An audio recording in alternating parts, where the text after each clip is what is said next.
Oh, yeah. Five-star. LSU. I said, they ain't ready for the LSU. No, they ain't ready for the LSU, huh? They ain't ready for the LSU. No, they ain't ready for the LSU. We the best in the league if you looking for talent. LSU going hard, but we beat Alabama, then we going out to Florida. Drown the Gators, everybody getting bucked when we step in the stadium. This the LSU anthem, you know it's a hit. You don't know another rapper two-step like this. See me screaming out the window, yelling purple and gold. I'm an LSU fan, girl, you know how we roll now. Back and back it on up, hey. Back and back it on up, hey. Back and back it on up, hey. Back and back it on up, hey. Way down in the back. TA! We are live here on this Friday evening, not night, evening. Obviously, the LSU Tigers are going to be playing tonight, so we want to get the show in before the game so we would not be interrupting because, of course. We want to watch, obviously. So, Kentucky again tonight and hopefully tomorrow. I'm kind of surprised. There was speculation, and it even sounded like there was plans to have a doubleheader today. Yeah. But Jay Johnson, after the game last night, kind of made it known that sounds like that plan had changed back to the original schedule. So no doubleheader today. Just tonight's game, and then get it in tomorrow, hopefully. I honestly haven't looked at the weather, Zach. I don't know how bad it looks. For tonight, there's pretty much nothing tonight. It looks like everything is going to be tomorrow. And it looks like it's going to teeter off. Like if anything's going to happen, I think they'll probably push the start time back. Yeah. And we'll have a later start time. The rain's supposed to hit kind of in the morning tomorrow with a low percentage. Then you kind of got some higher percentages around midday, and then it kind of teeters off. So I think we'll be good for tomorrow no matter what. They're going to get a game in. Yeah, that's – I didn't think it was like the South Carolina case scenario where it was literally raining all day. It's not, no way of getting around. Right. I think they're going to get it in tomorrow, so no worries. I think they realize that, and that's why they went back to the original schedule.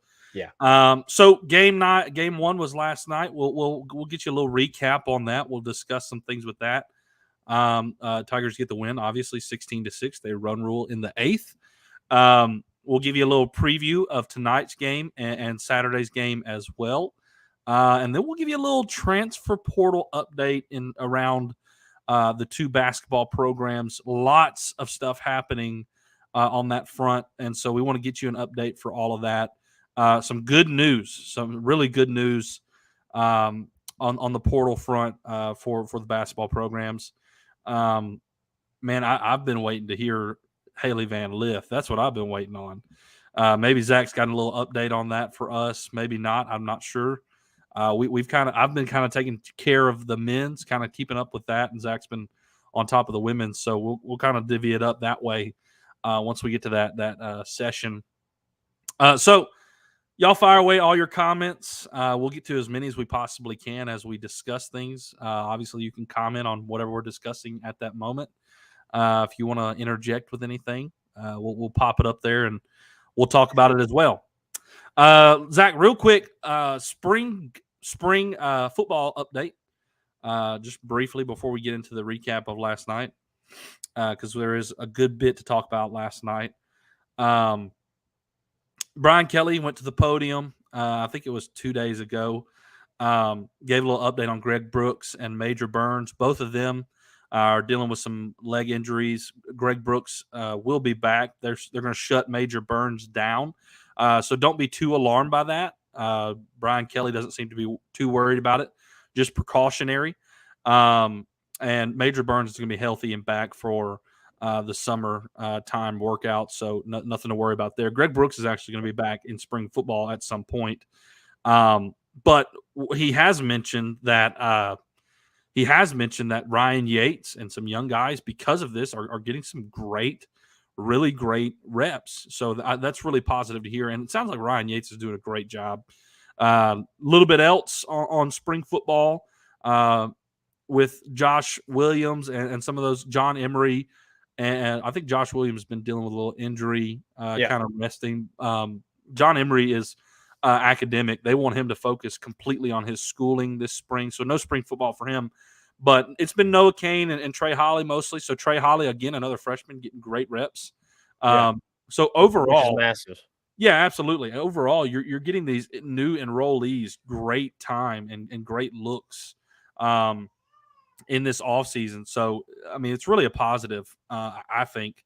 I mean, obviously, you want your guys out there learning and growing and getting better, your veterans. But to get these freshmen, you know, the work that like this so early on in their career at LSU is big time. And I think Trey Holly has the potential to be really good. And boy, I'm looking forward for Caleb Jackson when he finally makes it. Me too. He's kind of a bruiser, you know. Yeah, absolutely. So, transfer portal for football opens up, I think, back again tomorrow.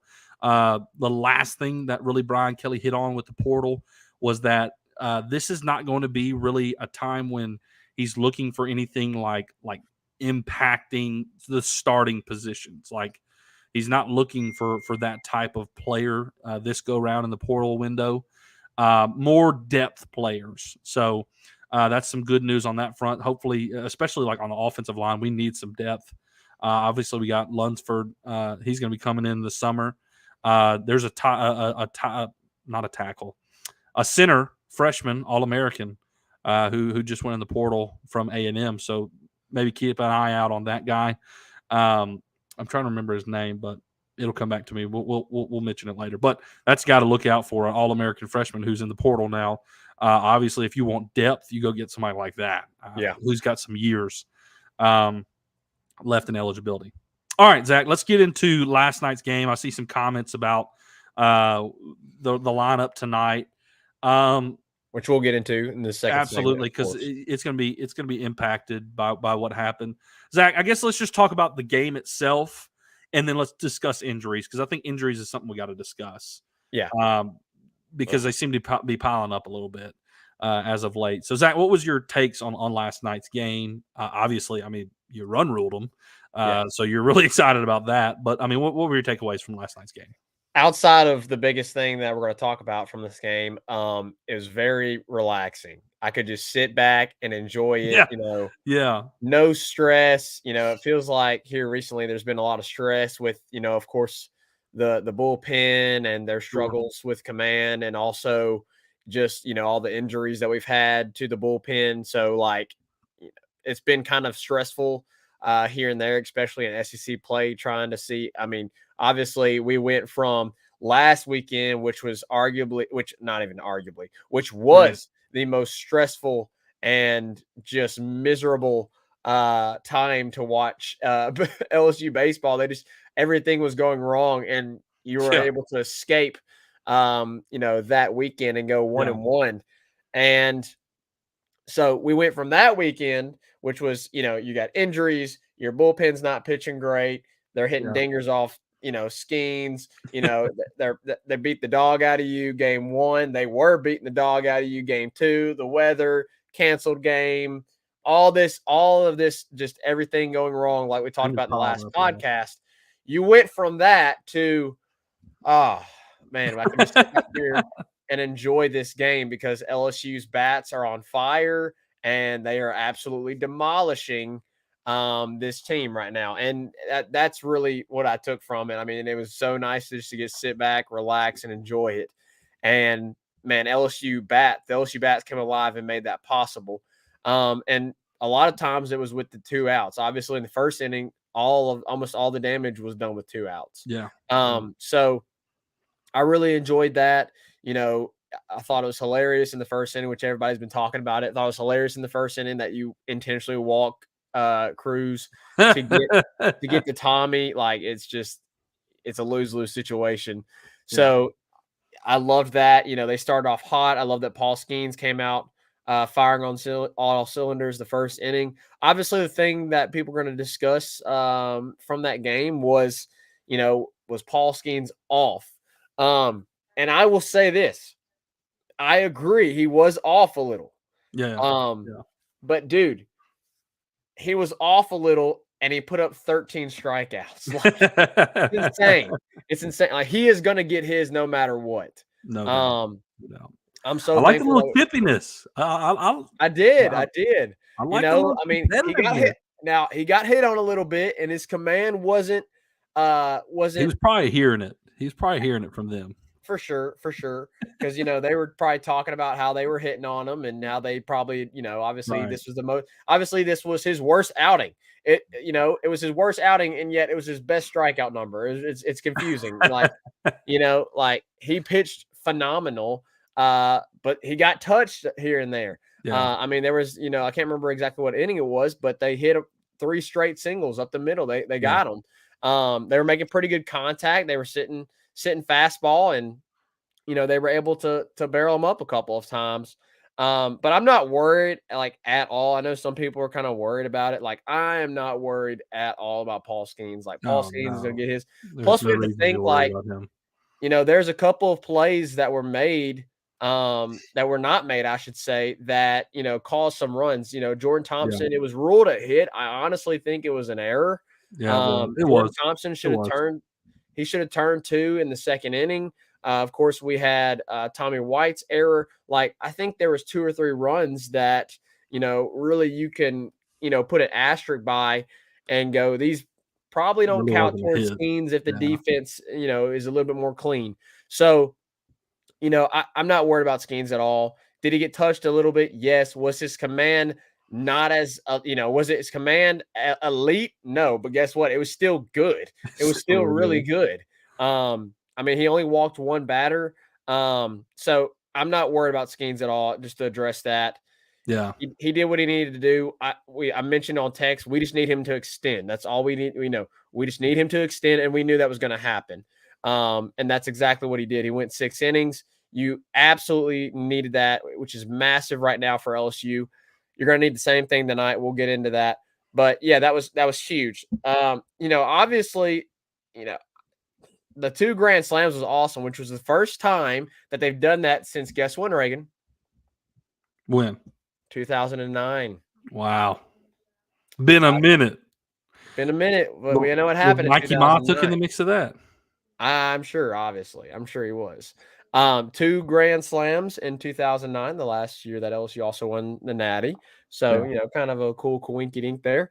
But anyways, so, the job that JT has done, we've continued to say this, multiple times, like, he just doesn't get credit for the job that he's done.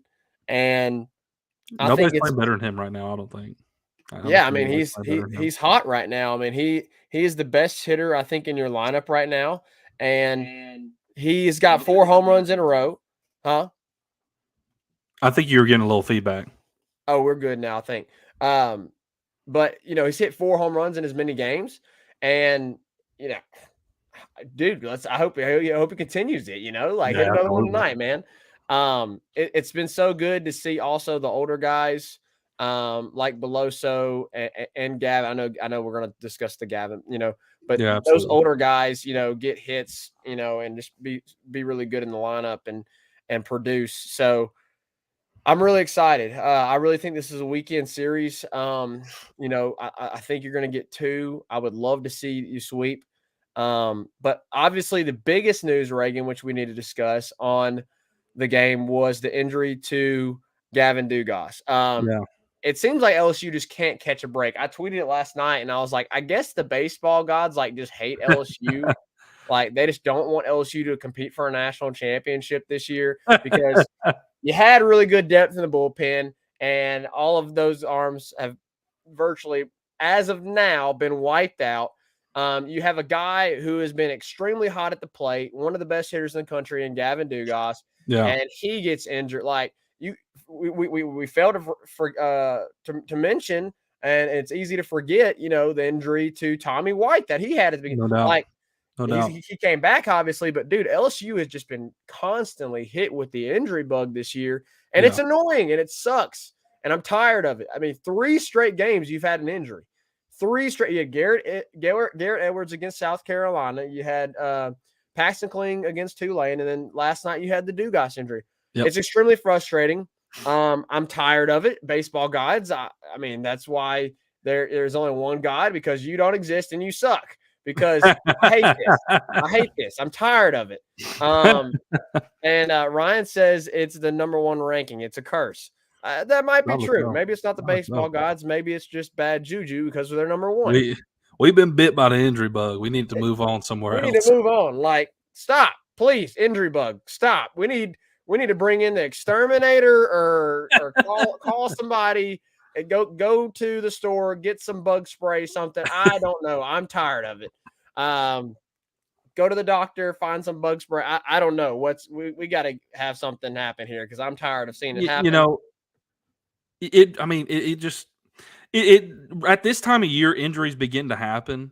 And how's the team going to respond to adversity? That's what I want to see, because you have some adversity right now, and your lineup's not going to be as deep without Gavin in it. As far as like an update, Zach, I would say he probably, from what I've gathered, he popped his shoulder out, and they popped it back in, and so dude's going to sit a few games. I mean, it's going to be like a Tommy White situation. I would expect him to be back. If that's the case, if that's the significance of the injury, if it's, dislocated shoulder, they popped it back in. If that's the significance, I would expect to see him back next weekend against Ole Miss. I would think they're going to sit him this game, sit him against in the midweek, and then bring him back against Ole Miss. That's what I'm hoping to see. I wouldn't expect him to be maybe at a position that early, like maybe a DH, like they did with Tommy, because I can't remember. I think, was it his glove arm or was it throwing arm? It was. He's right-handed. I'm pretty sure it was right. It was his throwing arm. So you may have to see him in a DH role for a little bit if you want him in the lineup that bad. So we're just going to keep an eye on that. Which Jay Johnson, I mean, I don't know why is that, but Jay Johnson never gives injury updates. He just never does. I'm gonna tell y'all right now, Chase Shores, Garrett Edwards, you might as well ride them for the season. Like I hate to say that, but like Jay Johnson ain't gonna tell you. He just never has. He did it last year. He just doesn't give you injury updates. I don't know what that is with his coaching philosophy. But he just doesn't give injury updates. And I'm telling you right now, I don't think you should expect Garrett Edwards or Chase Shores back. But Zach, on the injury front, there is some good news. Not only that Gavin somewhat got a positive report and it's not as bad as maybe it seemed. Because at first, Zach, I was worried that he had torn like an oblique muscle. Yeah. And if he had like torn an oblique muscle, like it's going to be a long time. Because, I mean, if you tear your oblique, you're not swinging a bat like for a while. I mean, you're talking about twisting and torquing. Like, you're going to feel that every time. And that's going to be a long process to heal. So I'm really glad it was a shoulder and not like a torn oblique. But in terms of pitching, we got bit by the injury bug. Chase Shores, Grant Taylor, Garrett Edwards. Here's an update from Ryan Theriot today on Javen Coleman. Coleman need an arm, bro. Is going to come back by the end of the season, some point this season, hopefully soon. Was throwing bullpen the other day. His fastball was 95, 96. Javen was not throwing 95, 96 before his surgery. Hey, and look, Chris Demouy is in here, so maybe he can give us some, small insight. Demouy, absolutely. Demouy, maybe you can confirm that, but I heard from Theriot today on AFR, 95, 96, he was throwing in his bullpen, and like it looks good. Like it looks like better than he was before. And Javen was a solid left-handed pitcher before he injured himself. So that is some huge news in terms of the future and this and getting healthy in terms of our staff. But we're just going to need guys to step up. It is what it is. Because right now, Zach, I'm counting Garrett Edwards and Chase Shores as gone. Like that's just my mindset. Like I'm not going to keep my hopes up with those guys. Expect disappointment, don't get disappointed. Yes. So Zach, another thing about last night, you scored. I text this to you. You scored 16 runs. Trey Morgan, Dylan Cruz, and Gavin Dugas did not have a single hit. Like and you scored 16 runs. I think you're okay. Like, honestly, like you're going to be okay. This team is deep enough. And honestly, the pitching staff has been really stinking hurt, but the pitching staff has the arms. They just need guys to step up. They need Thatcher Hurd and Ty Floyd to be Thatcher Hurd and Ty Floyd. We need Bryce Collins to look like he did like last year. We need Sammy Dutton to do what he did a few times in the weekend series last year. Like, you have the depth on this team. Like Nate Atkinhausen, he's going to be back eventually. You'll get that arm back because, his wasn't an arm injury; it was a hamstring. So, like, we're going to be okay. Jay has done a great job of bringing arms in to where we're not super thin. I mean, if this happens last year, we're devastated. We are devastated. You're at the bottom of the barrel. Yeah. So this year, you got arms and you got plenty of them. So you just need guys to step up and do what they do. And Christian Little, I didn't mention him. Christian Little needs to be doing what Christian Little was doing at the beginning of the season. We know the talent is there. The talent is there. So that is what it is last night. You got to deal with another injury. It's just part of it, Zach. I mean, it's just part of it. How do you face adversity? Because I don't think this team has faced much adversity.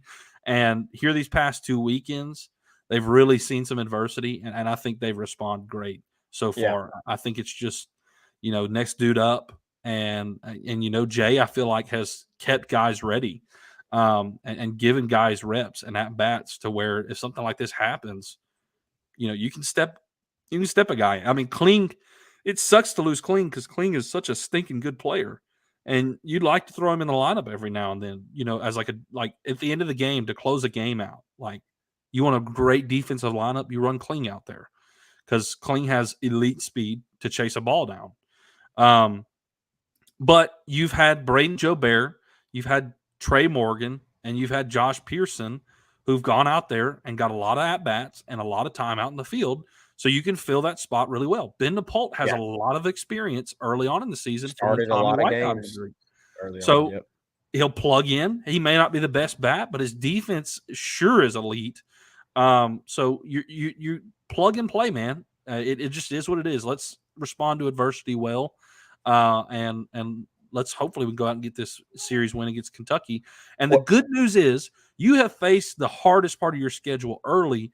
And the injuries happening right now aren't so crucial because your schedule is going to lighten up a little bit. So we do have an update on the lineup. I know LSU has not released it yet, but Leah Van has. Trey Morgan's going to lead off tonight. I did see a question. I think Robert, I think this is our first time seeing you, man. So appreciate you joining us. He said he was a first time, or somebody said they're a first time watcher. Corey Keys. Welcome in, Corey. Appreciate you joining in. Oh, Corey Keys. Appreciate that, man. Hey, from Mississippi. Boy. Let's go. Shout out to Sip. I appreciate that. That's awesome. So he asked who y'all think leads off tonight. I'm thinking Thompson should get a look. I did think that, but Trey Morgan is the answer. They released it not long ago. Trey Morgan will lead off. Dylan Cruz in second. Tommy White at third. Kay Beloso fourth. Jared Jones fifth. Braden Jobert sixth. Jordan Thompson seventh. Ben Napolt at 8, and Alex Milazzo at 9. I'm confident in that lineup still. Hey, how about Milazzo getting a walk-off too? Yeah. Listen, and I think I understand that it's a crappy situation to have Gavin Dugas go down. Sure. But listen, it couldn't have happened at a worse, or I should say better time, because right now Braden Jobert's hot. Yeah. And Jordan Thompson's hot. So guys that are at the bottom of your lineup, they're swinging the stick really well. And then Beloso's obviously been extremely consistent. And then, of course, Dylan Cruz, Tommy White, and Trey Morgan, they're going to get theirs. So, and if you get a hit, just one hit or two out of, guys like Milazzo and Napolt, or if you get, a walk and a sacrifice bunt, out of those guys, LSU is going to be fine. They're going to be fine in these games. Yeah. So as crappy as it is to have to see Gavin Dugas go down, fully expect for LSU to still get theirs. Yeah, absolutely. All right, Zach. I think we've covered just about everything from last night. Which, by the way, Robert said get some bubble wrap for yeah, Gavin no kidding. Dugas. No kidding. Man, Like, put them all in bubble wrap. Every freaking single one of hate them. it. When as soon as I saw him rolling, I was like, no, not. He's finally healthy and he's having such a great season. I was like, no. It is. Hopefully, he's back soon. It is what it is. Zach, I think that's about all for last night. I mean, great opening innings from the offensive side. Man, I think like you said, Braden Joubert is getting hot at the right time, when we need him to. I think Ty bounced back and shuts him down. I sure hope so. Ty needs to give us at least 5 good innings. That's really what I want. Yep. And honestly, 4 innings is kind of my, like, with how they've been playing lately. If you could get through 4 with really managing to like hold them to 1 or 2 runs, I'm happy. If you get to 5 and you hold them to 1 or 2 runs, really nice. Honestly, Zach, I'm nervous about the next 2 games, not from a offensive standpoint, because, by the way, Zach Lee, their pitcher, who has been in their rotation, he's not set to start. So looks like Kentucky has some kind of injury with him. He would be typically their guy to go. But Logan Martin is going tonight, and their other starter, I think. Duh. I'm Zach Lee too. Tyler Bosma is their other starter as well. At least that's the probable. That's been what's been listed as their probable starter. They were TBA, and of course we saw Zach Heise last night, and then it's Logan Martin, Tyler Bosma. So you're not going to get their best guy.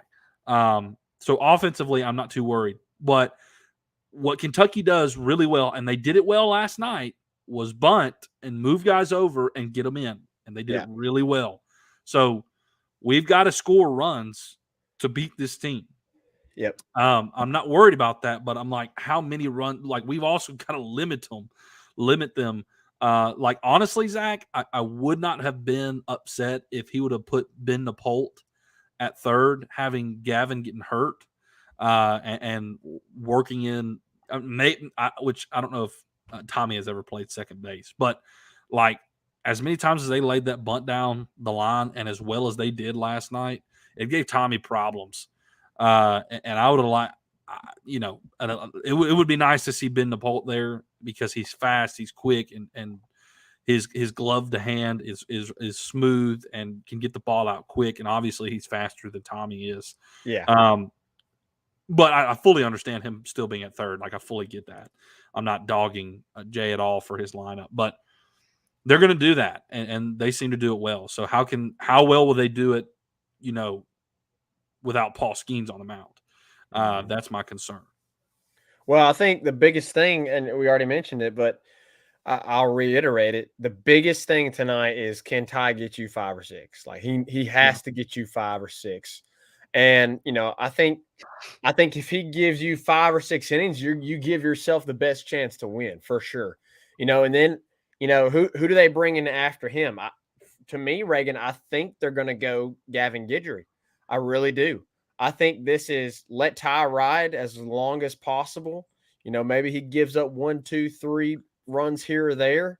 Let him ride as long as possible, and then go to Gavin Guidry. You don't think they would go to Herring? I think Herring's going to start tomorrow. Christian Little's already been named the starter. Oh, was he really? I didn't know that. Yeah. I did not know that. Well, then, if I did not know that. When did they announce that? Leah Van put it on before the weekend started. Oh, I must have missed that. Okay, so Christian Little is starting on Saturday. Yeah. Okay.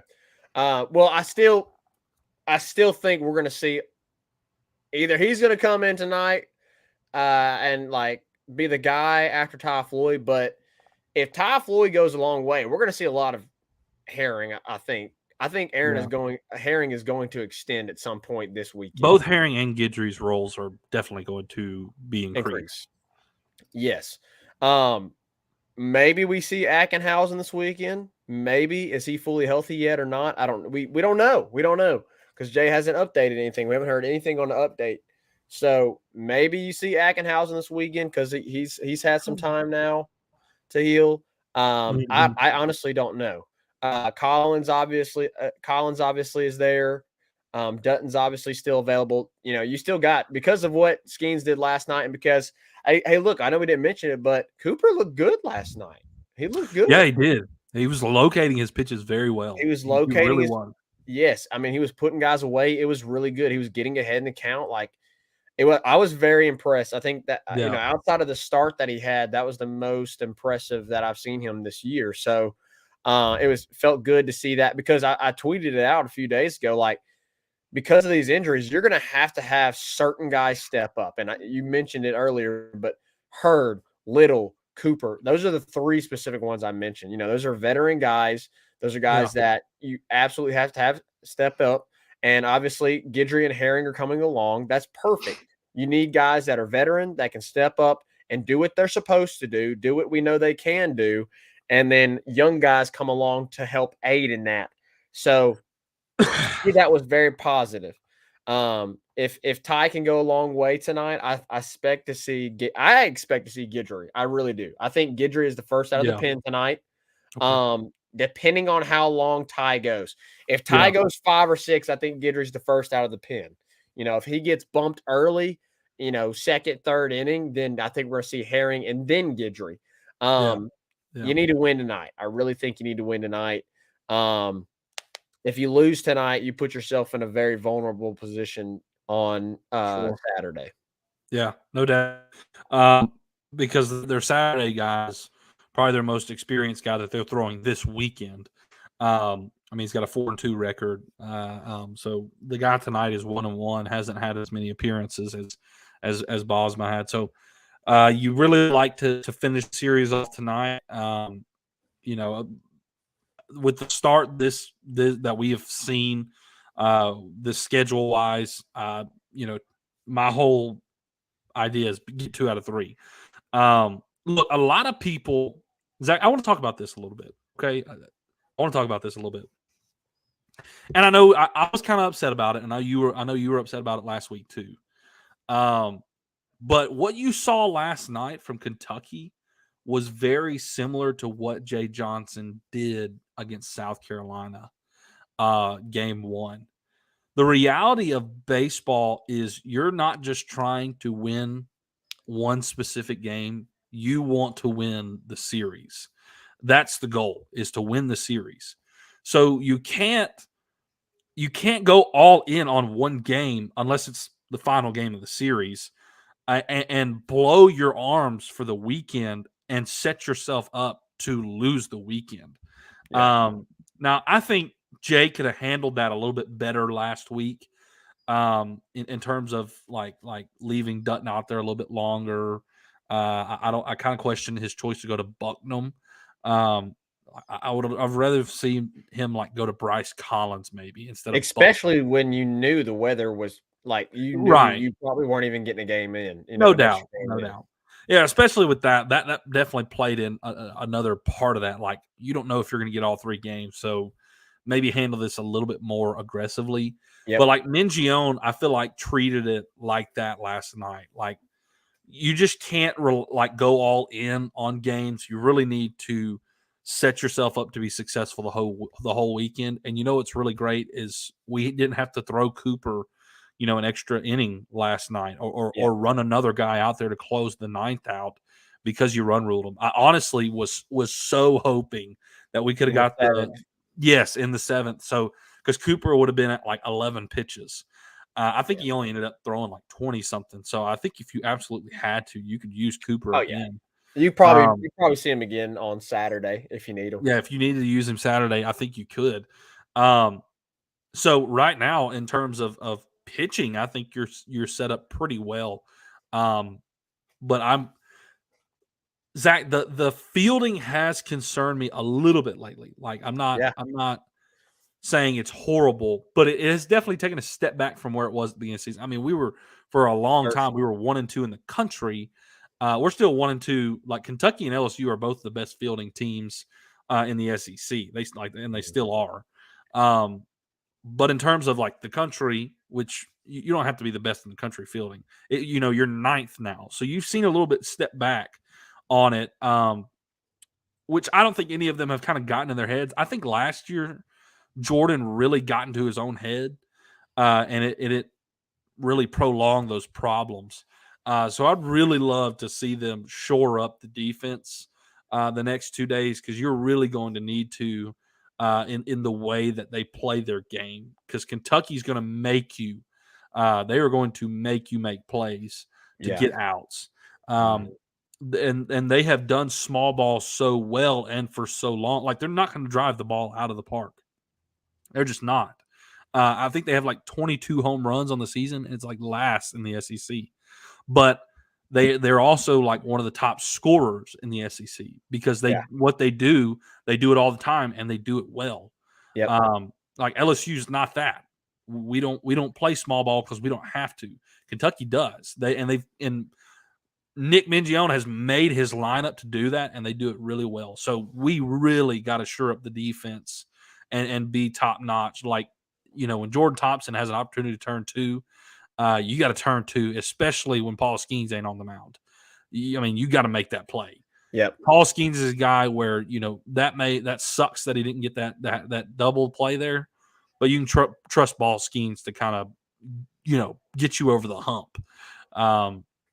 I think it get real interesting. The next 2 days could be really interesting if they're able to do what they did against Skeens, against like Floyd and Christian Little, because I think he could get haywire a lot faster, because they don't.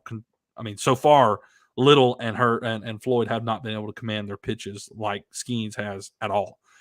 So if you're walking guys and putting guys on base, it's going to get bad. It'll get really bad. So that's my thought. That's my biggest concern the next 2 days. Yep. Let's get to some comments, Reagan. And then let's transition into a break, and also just kind of begin to discuss, of course, basketball and the transfers. I know you've been, diving head first into all of the men's basketball transfers. And you've been texting me. I randomly get a text at work, and you're like, this guy. Dude. And I'm like, what the heck, bro? Dude, I'm telling you, I'm pumped. Look, that's good. Hey, the Matt McMahon's makeover 2.0 is looking nice. I'm just saying that. We'll get to it. Hey, year 2 for these, obviously Brian Kelly was a new coach. Kim Mulkey, new coach. Jay Johnson, new coach. Year 2's that year. Yeah, year 2 has kind of been that year. Brian Kelly is heading into year 2, looking like he might have a national championship contending team. Kim Mulkey won the national championship in year 2. Yeah. Jay Johnson has the LSU baseball at #1 in the country, and the favorite to go a heavy favorite to go to Omaha and be. Is Jay Clark in year 2 at the gymnastics? Is this Jay Clark's second year in gymnastics? By the way, shout out to the gymnastics team. They're going to the national championship. Final Four, yeah. They're competing for a national championship. Yeah, I don't know exactly what year they're in, or that Jay Clark is in. I want to say it's the second year, but it could be. But hey, year 2 is the year, man. That's a year.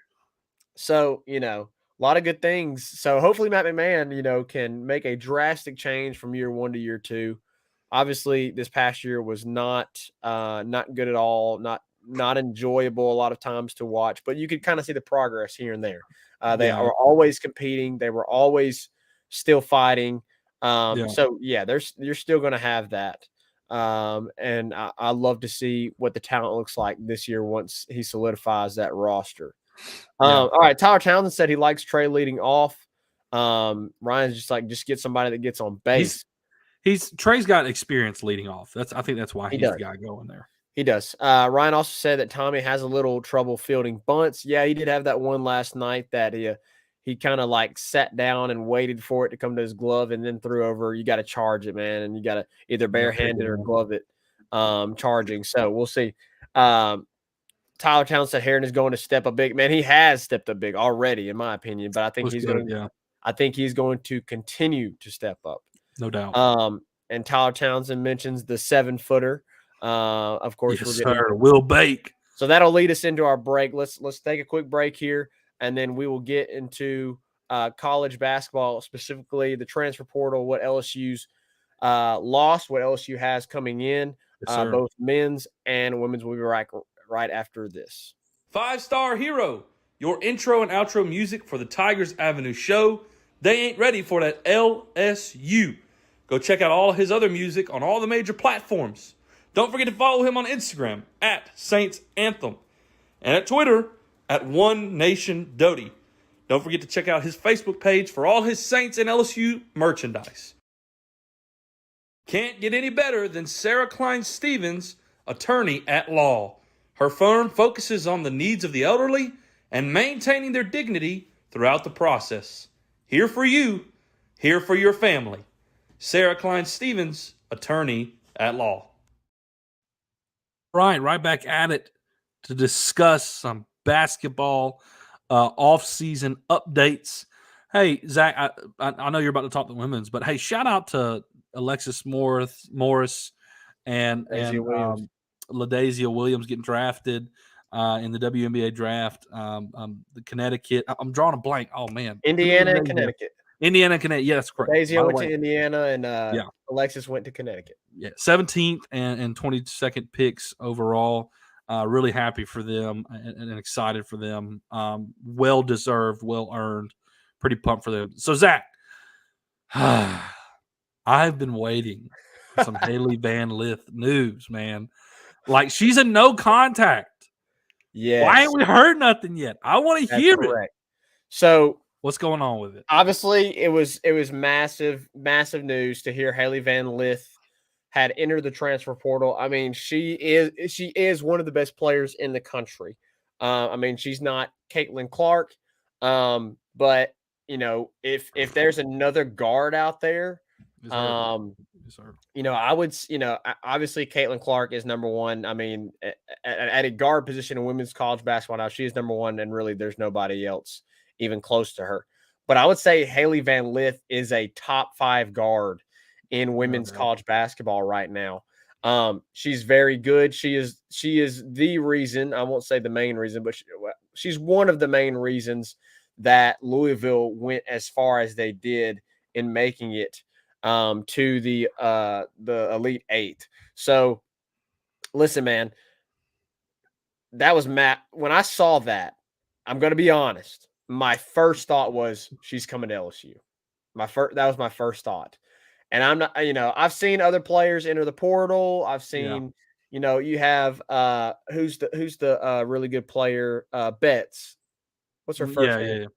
I'm going from Stanford. Yeah, she entered the portal. Yeah. You know, I've heard and seen people talking about her coming to LSU. I really don't think that's happened, and I just don't feel that that's going to happen. Yeah, I want to say she already committed. Let's see. I'm not sure exactly if she has committed yet from that. Yeah, I could be wrong on that one, but let's see. Lauren Betts. Okay, so she has not committed, I don't think, yet. Let's get an update on that real quick. But anyways, regardless, the first time I saw it, I was like, I really feel like she's going to be an LSU Tiger.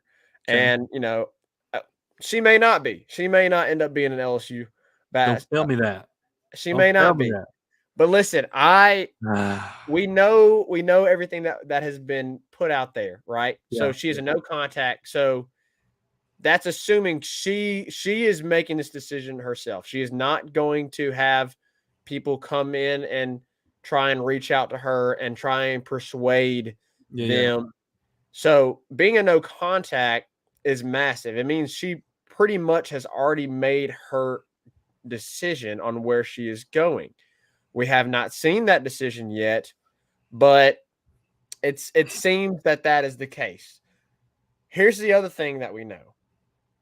Whenever Haley Van Lith was coming out of high school, it was between 2 teams that she was going to attend, right. And that was Louisville and Baylor. And as we know, Baylor was where Kim Mulkey was. No doubt. So there is that connection as well. We've seen players, we have the Alexis Morris story. She went to Baylor, she committed to Kim Mulkey, left for a time and then ultimately came back and of course kicked off the team. Yeah. So, there has been players that have come back to Kim Mulkey. The other thing is we've seen things mentioned about Haley Van Lith, and there has been LSU girls basketball players that have specifically liked those things. There has been things mentioned about Haley Van Lith going to LSU. Haley Van Lith going to LSU, and current LSU women's basketball players have liked those things. So there's a lot of really positive things going on right now in regards to the potential of LSU landing Haley Van Lith. And if they do, you better watch out. You better watch out, because you could potentially have your starting point guard, Haley Van Lith, Michaela Williams, the number 1 player in the country, at the 2, Flajay Johnson at the 3, Angel Reese at the 4, and then Samaya Smith or De La Rosa at the 5. And that is a dangerous lineup, man. That is scary. And that also is kind of young with Samaya Smith, De La Rosa, and Michaela Williams. But it's got veteran leadership too in Angel Reese. Flajay, of course, will be a sophomore at that point. And then Haley Van Lith. So we're going to see what happens. Doug's got something on there. Obviously, nothing has been announced yet, but let's see. Well, what's Doug? So Ryan said Van Lith is working out that Adidas NIL deal so she can get an Nike NIL at LSU. She may not have to because Flajay Johnson has the Puma deal. That's true. She may not have to. Doug Knows said Jocks all but confirmed it this morning. Do tell. I do know that Jocks mentioned. I'm not gonna do that. But I remember the other day Jocks mentioned something about Haley Van Lith, and when I read it, I was like, oh boy. So listen, I'm not saying it's a done deal, but man, it looks highly likely that Haley Van Lith Let's go. To LSU. And dude, that is only going to make me want to watch it even more, because not only did you win the national championship this past year, but you won the national championship on a roster that really wasn't ready to win a national championship. No doubt. For real. And now you're bringing arguably a top 3 guard to this team to add it to Angel Reese. And your number 1 class. And the SEC freshman of the year. Yeah. And the number 1 class. Like, Kim Mulkey, bro. Kim Mulkey's taking over. And look, women's basketball is here to stay. And if you bring Haley Van Lith, that is just a massive, massive statement. Hey, Zach, I don't know if you've seen, but the comments about the DePaul girl. I've been seeing stuff about her too, Morrow. And they're saying that the girl from DePaul may be coming too. Morrow. Okay, I don't know about that. I haven't looked into this guy. So y'all are updating me. I may have to that means I may have to do some work tonight later. If you know what I mean. I have done some work already for women's college basketball. Wink, wink. Guys, what's her first name? Y'all tell me her first name, guys. Anissa. ANSEE. Okay. I'm gonna have to figure out more information on her, because I've been on the Haley Van Lith train the entire time since she entered. So bro, guys, my gosh. Bro, her numbers. Happened? Oh my gosh. What's her numbers? Anissa Morrow this season averaged 25 points and 12 rebounds a game. So she'd be the 5. Holy smokes. She's 6'1", so she's shorter than she's like a forward. But she's good. So if Jeez. she comes, then she'd probably be at the 4, and Holy smokes. Angel will be at the 5. That's insane. She averaged 25-12. Oh my god. Look, guys, I understand South Carolina, but next year LSU is going to be the best. Jeez. Best team Well, in South Carolina in got the SEC. gouged by the draft. Yeah, LSU is going to be the best team in the SEC, talent-wise, roster-wise. They're going to be the best team in the SEC. And look, you're going to still have, other players like Kateri Poole's still going to be there. Like you're you're still going to have Samaya Smith. You're going to have other players. They need more depth. They do need more depth. If they've kept most of this year, they've kept the nucleus for the most part. I mean, losing Alexis Morris was massive, but you've kept a really good nucleus. You've kept a really good foundation there. So build on the depth, because we know that was a problem this past year. Jeez. Obviously, it didn't matter because you won the national championship. Jeez But Louise. anyways, yeah, I'm really excited, bro. I'm so excited. So as excited I am as about women's basketball and the transfers and the potential for this roster that they might have next year, Reagan, share us the information you have been following with LSU men's basketball, because I know probably not a whole lot of people has followed it as much as you have because they of the need to season be, that they man. had. Bro, they need to be. McMahon is – look, so here's the reality, guys, and a lot of us – I've been seeing too much McMahon slander, by the way, like way too much. After I get it after the season we had, but y'all got to realize dude built a roster from zero, and the dude was just trying to put a team on the floor last year. And so you've put now 7 players in the portal, and 8 are gone. KJ's going to the draft. Yep. 7 players in the portal, 8 in the draft. You have now, after today, 3 commits in the portal, and you're also bringing in 2 guys from the high school ranks. Corey Chess, the number 1 player in Louisiana, a top recruit in the country, playing at Link Academy over in Branson, Missouri. Dude's going to be good. Like, Corey Chess is going to be a really good player. I'm really excited about him. And you brought the 4-star Mike Williams, who is a guard as well. So those are your 2 players coming in from the freshman class. So you're talking about 5 guys. So you still really need to get like 3 or 4 more guys in the portal. And they're probably going to. So as of right now in the portal, you've added Jalen Cook and Jordan Wright. And today you added Will Baker, 7-foot center, transfer from Nevada, used to be at Texas, former top 30 recruit. Guys, all three of these guys, and I'm about to tell you about 2 more. All 3 of these guys can put up 20 points any night. Jalen Cook's dropped 30. Like by the way, like I don't think people were realizing how good Jalen Cook was at Tulane. Like, he's going to be really stinking good at LSU. Like, he's going to be your 1 next year probably. Like, there was 2 or 3 games he put up 30 points, and multiple games he put up well into the 20s. Jordan Wright is kind of up and down scoring, but when he's on, he's really freaking on. I mean, he has, I think, 4 games he was over 20 points, and the majority of his games he's scoring within like 13, 12 points per game, and that's why it kind of averages out to 10.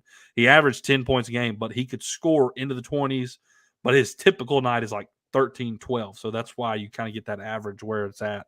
But Will Baker averaged 16 points a game last year. I mean, a real presence in the paint, and just like KJ Williams could step out and hit a 3. Yeah. Will Baker shot 36% from the 3 this past season. Probably the best player in the Mountain West. Really, really big addition to the Tigers team, and they're not done, Zach. They're not done. You've already had two more visits with guys, and I'll talk about them in just a second. But Will Baker is a huge addition. The one thing I was disappointed about in guys who left, as of right now, Zach, and you may take this as a shock. As of right now, I am okay with every person who has entered the portal except one. There was one guy that I wanted to stay, and it was Sean Phillips. I think Sean Phillips' upside was big time. The rest of the guys, I think they were where they were at. Like, that was what you got from the guys this year, I think, is who they are. But Sean Phillips I think has a very high ceiling, and I would love to see if he could pull Sean Phillips back in from the portal, because I think he could be a huge part of this team for the next 2 years. Some other news about the current team: Tyrell Ward announced that he will be staying with the team. Obviously, Tyrell was a highly recruited player out of high school, and you saw his flashes. He's going to grow and mature in this offseason, and I'm excited about him staying as well. Dude, So isn't that crazy? To quickly interrupt you. Yeah, go ahead. Isn't that crazy that in this day and age, you got guys coming out announcing, "Hey, I'll be back at LSU next year." Yeah, year that 2 are already yeah, on the no roster. kidding. You had Like, 1,100 guys in the portal for basketball. I mean, just 1,100. yeah, it's stupid. That's insane, man. So 2 more guys that I'm excited about, 3 potential. Okay. Here's the 3 names. Number 1, the one I would be most confident that LSU is going to land is Carlos Stewart from Santa Clara. Carlos is another guy, just like the other 3 guys that are already committed, that at any given night can drop 20. Any given night. He averaged, I believe it was 19 points a game this season at Santa Clara, and he is a Baton Rouge native. Mm-hmm. So that has been a focus, just like Brian Kelly did. You go get Jalen Cook, you go get Jordan Wright. Y'all are saying all but confirmed. I think Carlos Stewart is that type of guy. Yeah. All but confirmed. If he doesn't come, I wouldn't be super surprised if he doesn't come, but I wouldn't be. He's probably going to be a Tiger. I'll just say that. Any night can drop 20. Any night. Joe Girard. Joe Girard is a sharpshooter out of Syracuse with big time experience and big time play, like minutes in the Big Ten. Who, in my opinion, the Big Ten and the Big 12 are the 2 best conferences in terms of basketball. Like this year, I don't think the SEC was it. I think the Big Ten and the Big 12 were your 2 best conferences. And Joe Girard is a sharpshooter. I mean, he shoots 38% over his 4 years at Syracuse. So he's going to be a graduate transfer. He was on visit at LSU today. He is still there. I think he's going to be there for the whole weekend. So yeah, they really like Joe Girard. The only problem with, like, if you land Jalen Cook, Joe Girard, and Carlos Stewart, is you're looking at a pretty small guard room. Like, they're all, like, Jalen Cook is 6 foot, and Joe Girard and Carlos Stewart are 6'1". All of them are great scorers.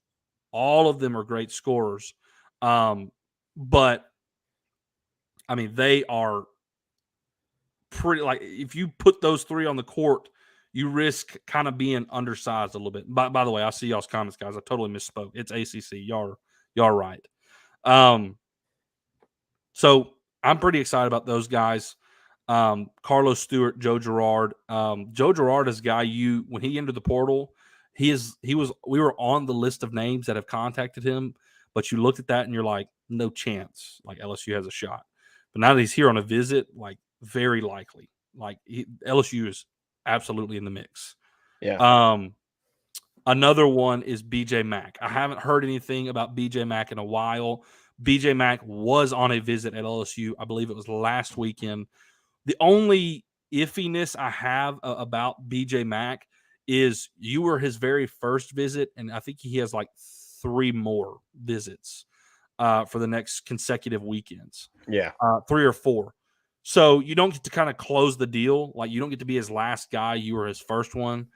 We'll see how it is with him. He averaged 16 points a game at Wolford this past year, and he's got size. He's like, I think he's 6'8" or 6'10". So needless to say, Zach, with all of that update, I know that was a lot. Matt McMahon has been at work in the portal, and he is looking at guys, I think, with a lot more talent than what you were looking at last year. And I think guys like Trey Hannibal, Tyrell Ward, and Derek Fountain are going to stay paired with some of this talent. Because I think Derek Fountain and Trey Hannibal were kind of the heart of your team. Yeah. Like the heartbeat, like the guys who are out there working every time. Like it's been a really crappy season, but they're out there still playing. Yep. And I think that's kind of why you've seen them stay around. So I was reading that comments down there. Sorry about Robert. From Robert. Maybe you can pop that up here in a second. Talking about Joe. He declared for the NBA draft for Joe. I've seen that he declared for the NBA draft. If you're talking about Joe Girard, he is literally in Baton Rouge right now. So I don't think he's declared. I haven't seen anything about that. That would have to be like a really recent update. So I think pairing like Derek Fountain, Trey Hannibal, Tyrell Ward, and even Jalen Reed, like a guy who you know has some size, like wing, who can still clearly be developed. I mean, Tyrell Ward and Jalen Reed are guys who need some development and can be some great players. You pair those 4 guys with some real talent coming out of the portal. Like I listed you 5 guys, Zach, that this past year put up over 20 points in multiple games. So way too soon.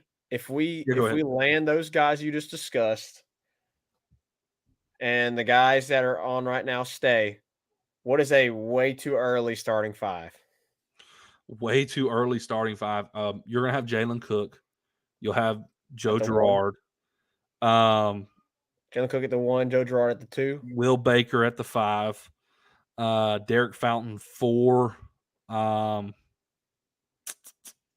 Would be your 3. I just don't think you would put Jalen Cook, Carlos Stewart, and Joe Girard out there at the same time. So maybe Trey Hannibal at the 3, since he's such a bullish, a bullish type player.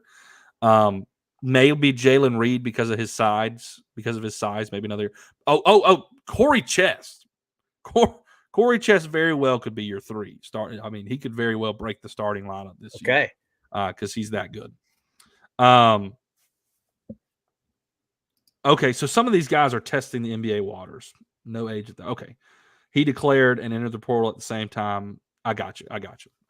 Yeah, Jalen Cook was like that too, but Jalen Cook has since pulled his name out. So they maintain their eligibility and they test the waters. And there's been several guys who's done that. I think Darius Days did that one year.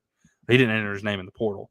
But anyways, those have been your update. Matt McMahon's very active, and I think the exciting part is these are players who can make LSU really compete if you land some of these guys. I mean, Will Baker really elevates LSU's play immediately.